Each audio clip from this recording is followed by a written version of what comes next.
Class, I am going to deliberate lecture on periodic table of class 11th.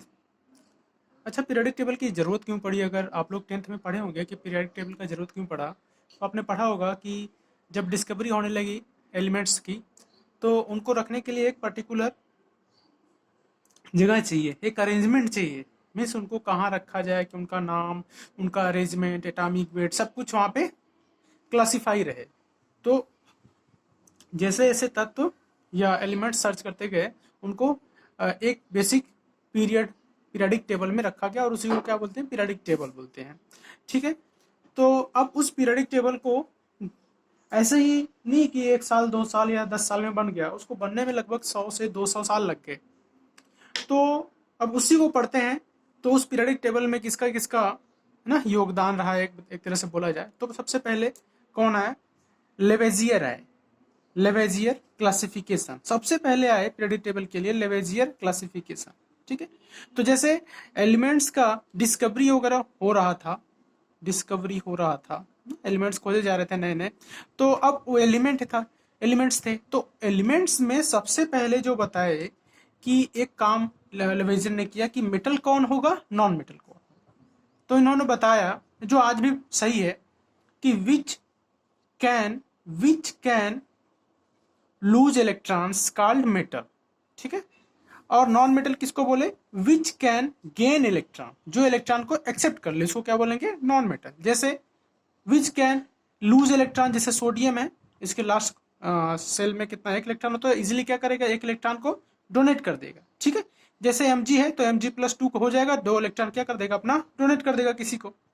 तो ये क्या होंगे? Easily electron को लूज कर दिए तो क्या होंगे? मेटल होंगे। नॉन मेटल क्या होगा? जैसे क्लोरीन है, 1 इलेक्ट्रॉन एक्सेप्ट करके Cl- लगा दिया, है ना, बन गया। और फ्लोरीन ने 1 इलेक्ट्रॉन एक्सेप्ट कर लिया, F-, तो ये क्या हो गया? नॉन मेटल हो गया। तो इन्होंने सबसे पहले बताया कि एलिमेंट जब डिस्कवर हुए तो उनमें मेटल कौन होगा और नॉन मेटल कौन होगा। आई थिंक ये आज भी तो सही है, श्योर सही है, 100% सही है आज भी है। तो ड्रॉबैक क्या है? देखो, ड्रॉबैक इनका कुछ ना कुछ तो ड्रॉबैक रहेगा ही रहेगा, कोई कितना भी सही हो। ड्रॉबैक क्या होगा? Can not classify metalloids. Metalloids को ये क्लासिफाई नहीं कर पाए, मतलब जिनका वे एलिमेंट्स जिनका बिहेवियर मेटल की तरह था और नॉन मेटल की तरह भी था। ठीक है, दोनों की तरह। जैसे सिलिकॉन और जर्मेनियम, आजकल कार्बन नैनो टेक्नोलॉजी पे काम चल रहा है, कार्बन को भी सेमीकंडक्टर की तरह ट्रीट किया जा सकता है। ठीक है। सिलिकॉन और जर्मेनियम ऐसे हैं जिनका मेटेलाइट्स का तरह बिहेवियर है, मतलब मेटल की तरह भी है और नॉन मेटल की बिहेवियर भी इनके अंदर है।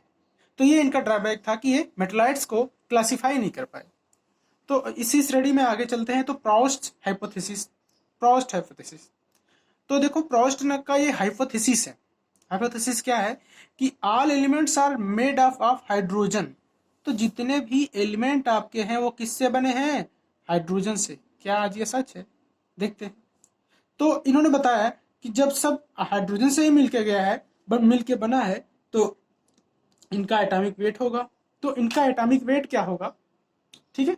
तो इनका एटॉमिक वेट क्या होगा? हाइड्रोजन के यानी इक्विवेलेंट ही होगा, मतलब कुछ मल्टीप्लाई करेंगे तो atomic weight equal to n into atomic weight of hydrogen. इन्होंने बताया कि n का मल्टीप्लाई कर देंगे हाइड्रोजन के एटॉमिक वेट का, तो किसी का भी एटॉमिक वेट हम निकाल सकते हैं। तो n की वैल्यू क्या है? यहाँ 1 2 3 4 लिख सकते हैं। लेकिन यहाँ पे ड्रॉबैक क्या आ गया? देखो, यहाँ तक तो ठीक है कि जैसे किसी का एटॉमिक वेट 2 3 4 5 हो तब तो ठीक है, होल नंबर हो तो ठीक है। लेकिन जब फ्रैक्शन आ गया, जैसे 35.5 है ना, ये आ गया तो कैसे करेंगे? 53.5 ये आ गया तो कैसे करेंगे? तो ये तो होल नंबर नहीं है। तो इसलिए ये ड्रॉबैक आने की वजह से इनका क्या हो गया? इनका ये जो हाइपोथेसिस था ये क्या हो गया? रंग हो गया। ठीक है। तो अब ड्रिब्रेनियर ट्राइट्स। ट्राइट्स मतलब क्या होता है? 3। ठीक है। तो ड्रिब्रेनियर जब आए तो वो ट्राइट्स रूल दिए। तो ट्राइट्स रूल का मतलब क्या था? कि एक ग्रुप बनाए वो 3 एलिमेंट्स का। ठीक है। 3 एलिमेंट्स का उन्होंने ग्रुप बनाया। देखो, अब ड्रिब्रेनियर के आने की वजह से अब धीरे धीरे हमारा पीरियडिक टेबल आना स्टार्ट हो गया था।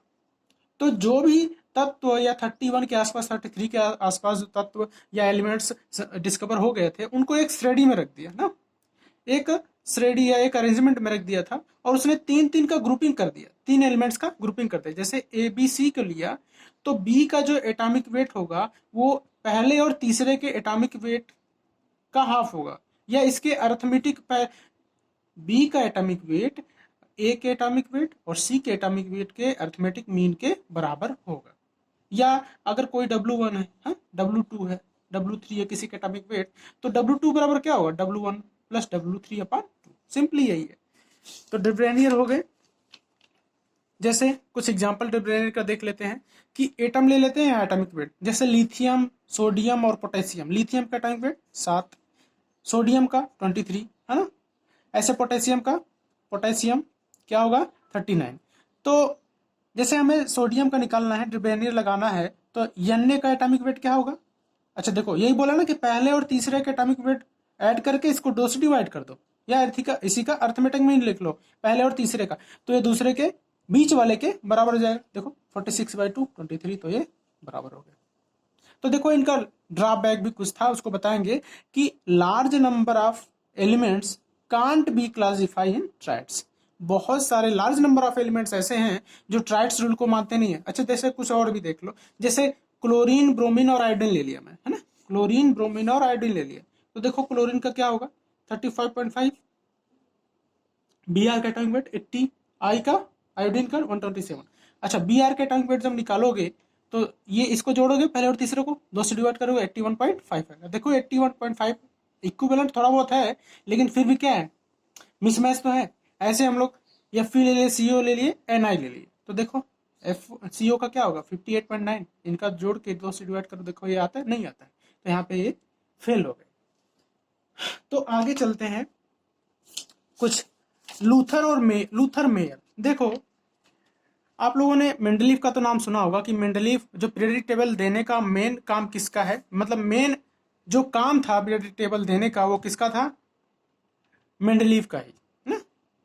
तो मेंडलीफ के जैसे ही कोई सोच रहा था उस टाइम, वो कौन थे, लूथर मेयर। वो मेंडलीफ के जैसा ही सोच रहे थे, लेकिन मेंडलीफ ने जो टेबल दिया था वो मतलब टेबल ऐसे ना रो और कॉलम में दिए थे, लेकिन इन्होंने क्या किया, इन्होंने अरेंजमेंट क्या कर दिया, ग्राफ पे अरेंजमेंट कर दिया। और क्या क्या किया, उन्होंने ग्राफ बनाया एलिमेंट्स का एटॉमिक वॉल्यूम पे और वर्सेस एटॉमिक वेट और एटॉमिक वॉल्यूम के बीच में उन्होंने कर्व बनाया, और उसी को क्या बोल दिया कि ये मेरा भाई पीरियोडिक टेबल है ग्राफ के रूप में। ठीक है, देखो एटॉमिक वेट और एटॉमिक वॉल्यूम के रूप में। अच्छा देखो एक ग्राफ क्या बनाया, देखो लिथियम, बेरिलियम, फ्लोरीन, Na, ठीक है, इस तरह से देखो इन्होंने ग्राफ बनाया, calcium, bromine, rubidium, strontium, iodine, caesium ना, तो इस तरह से देखो बेरियम। तो इस तरह से इसने क्या किया, अपना एक ग्राफ दिया। तो देखो इसने ग्राफ में क्या किया था, चालाकी किया था। देखो सबसे ऊपर जो टॉप मोस्ट वाला जो लेयर था, टॉप मोस्ट बिल्कुल पॉइंट वाला, ग्राफ का सबसे ऊपर वाला हर हिस्से में जो सबसे ऊपर वाला पार्ट था, उस पर उसने क्या रखा, एल्काली मेटल्स को रखा। किसको रखो, एल्काली मेटल्स को रख दिए। ठीक, और एल्काली मेटल्स में क्या होता है, LiNaKRbCs ये होता है। और उसके बाद उसने क्या किया, अब जो डिसेंडिंग पार्ट था, जो घटने लगा है, जो घटने वाला लगा ग्राफ में, देखो ये BE, MG है ना, CA, SR जो घटने लगा है, जो डिसेंडिंग ऑर्डर में है, उसमें क्या रखा, एल्काली अर्थ मेटल्स रखा, जैसे BE, MG, CA है ना। अभी हम पीरियोडिक टेबल में पढ़ेंगे तो सबको पढ़ेंगे अच्छे से। अब देखो फिर से असेंडिंग ऑर्डर, बढ़ता हुआ क्रम किसका रख दिया, हेलोजेंस का। देखो हेलोजेंस बढ़ता हुआ क्रम है ना, देखो हेलोजेंस हेलोजेंस हेलोजेंस आगे बढ़ रहे हैं, तो हेलोजेंस रख दिया। उसमें क्या है, फ्लोरीन, क्लोरीन, ब्रोमीन, आयोडीन।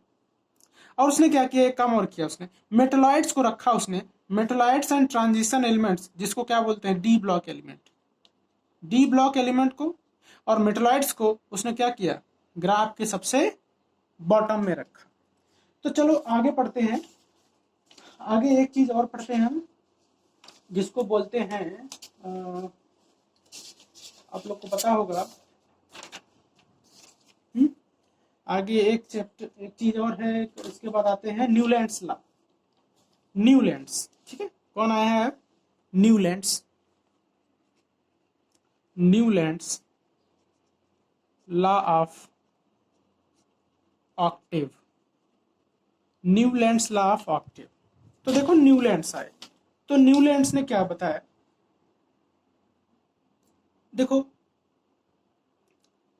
अगर इसने क्या किया, इसने देखो जितने लोग भी थे पीरियोडिक टेबल जो अपना दिए थे, सबका क्या किया, एक ही रूल था कि पीरियोडिक टेबल को पीरियोडिक टेबल में जो एलिमेंट्स थे उनको कैसे रखे थे, उनके एटॉमिक वेट के बढ़ते हुए क्रम में रखे थे। तो इन्होंने भी क्या किया, अपना जो एलिमेंट्स था, है ना, एलिमेंट्स जो डिस्कवर किए, एलिमेंट्स को इंक्रीजिंग एटॉमिक वेट के ऑर्डर में रख दिए। ठीक है, इन्होंने भी यही किया। तो इन्होंने एक रूल दिया और बोला कि इफ एलिमेंट्स are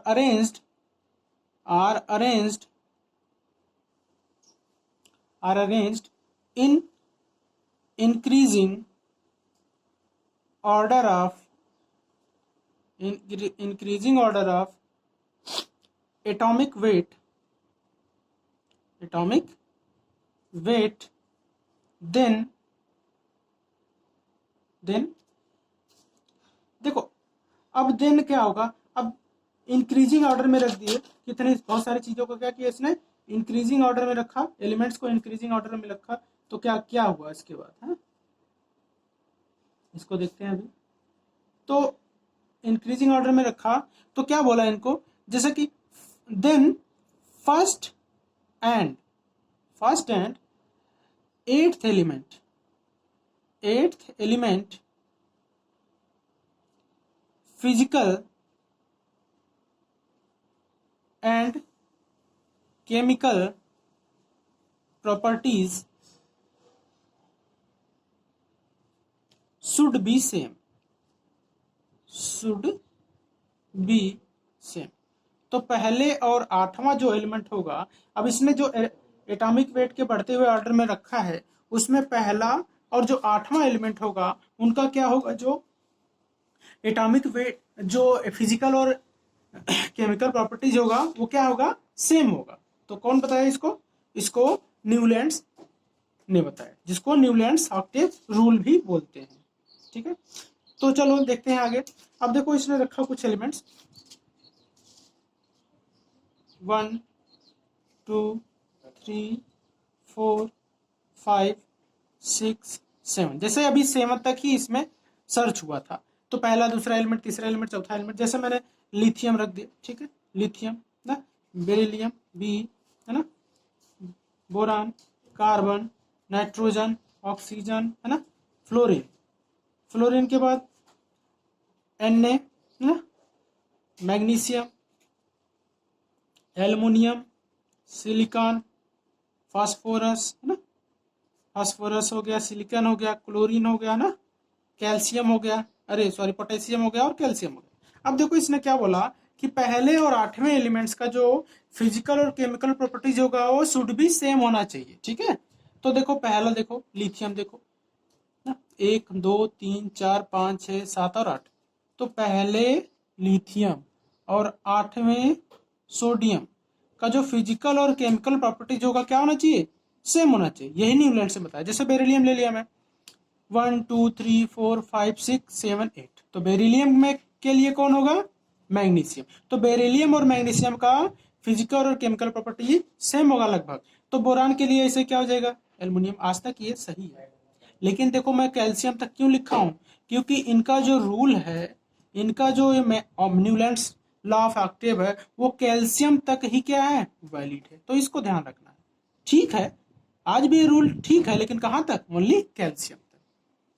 अब देखो, अब इनका ड्रॉबैक क्या होगा। अच्छा, एक चीज और है कि इनके टाइम में न्यूलैंड जब थे तो इनर्ट गैस का इन्वेंशन नहीं हुआ था। Inert gas not discovered. इनके टाइम तक इनर्ट गैस की डिस्कवरी नहीं हुई थी। ठीक है, तो देखो अगर डिस्कवरी हो गई होगी तो क्या प्रॉब्लम आया होगा, अगर डिस्कवरी हो गई होगी तो बहुत प्रॉब्लम आया होगा। तो देखो अब यहीं पे लिखते हैं ड्रॉबैक्स। ड्रॉबैक्स या डीमेरिट्स इसी को बोलते हैं ना, डीमेरिट्स। ठीक है, डीमेरिट्स क्या होगा, देखो पहला तो क्या होगा, अब जब व्हेन नोबल गैस या उसी को क्या बोलते हैं, inert gas, involve in his arrangement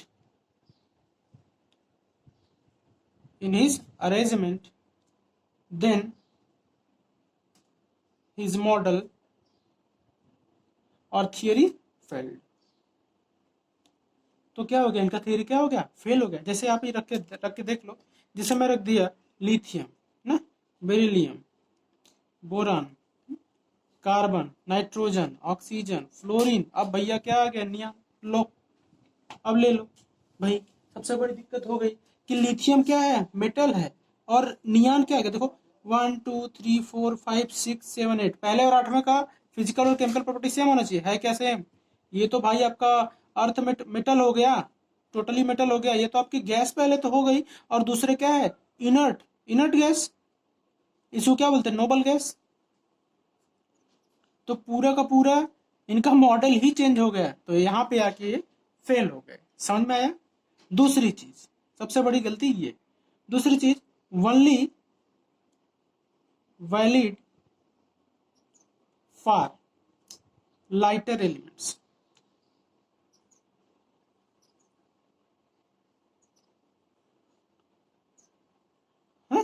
not for heavier element. तो यहां तक ठीक है।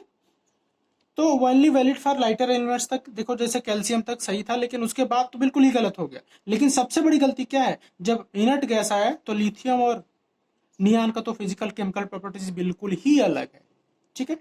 तो बच्चों चलो, अगली क्लास से हम लोग पढ़ेंगे मेंडलीव टेबल। ठीक है, थैंक यू।